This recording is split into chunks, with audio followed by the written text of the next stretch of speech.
tomorrow. Josh Grischuk lives in Canyon Creek, Alberta. On Sunday, he had to evacuate his town as the flames came closer. He went to nearby Slave Lake and a few hours later was forced to flee that town as well. Josh took video of the entire experience with his iPhone and he captured some frightening images. Have a look. Driving on the highway and driving by the fire, trying to get out of town. Jesus, that's hot. See the fire, Tristan? Let's go back home. I want to see it again. I don't think we want to see this again, buddy. That was Josh Grischuk. He was now safe with his family in Edmonton. He joins me now from our CBC bureau there. First of all, Josh, we just, as you saw the pictures of you fleeing from those fires in Slave Lake, how frightening was that experience? The entire experience from beginning to now, or when we got out of town, was very frightening.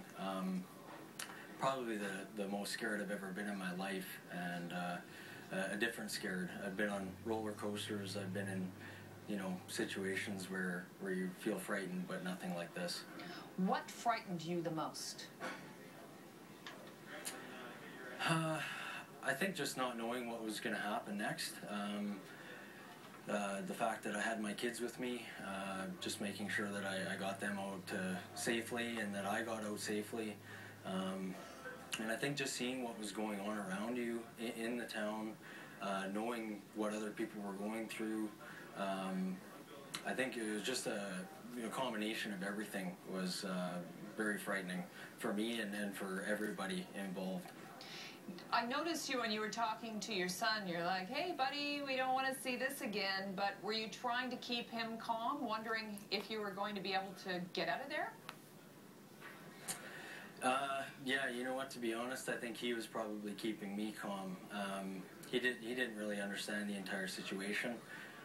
3 years old, he was sort of having fun with it, thought the smoke was kind of cool, and when we saw flames he thought that was just marvelous, but I was trying not to show that I was scared and trying to stay calm and not be emotional for his sake and my other son's sake, and I think it helped them probably, but to be honest, he probably is the one that kept me the most calm.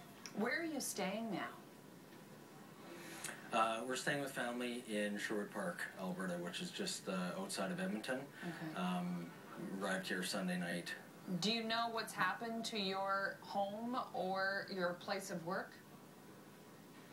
I don't fully know about the home yet. I talked to a friend of mine last night who also lives in Canyon Creek, who unfortunately lost his home, and he's confirmed for me that my house is still there. Just not 100% sure as to any damage on it or anything like that, but it was a bit of good news, I guess, in a way for me, to know that we may still have a house to go back to. Okay. What was your circumstance when you decided to leave? What was going on around you? To be honest, I was at home in Canyon Creek, and we were one of the first places around Slave Lake to be evacuated.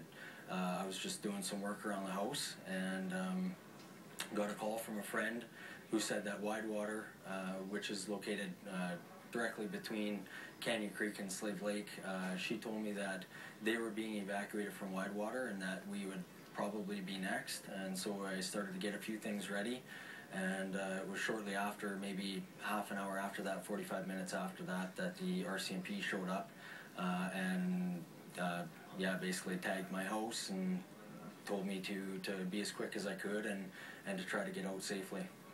All right, well, we see that you have, and Josh, I want to thank you for taking the time to come to speak to us from our bureau in Edmonton. Good luck to you, and I hope your house is still standing when you get to go back. Okay, thank you very much. Okay.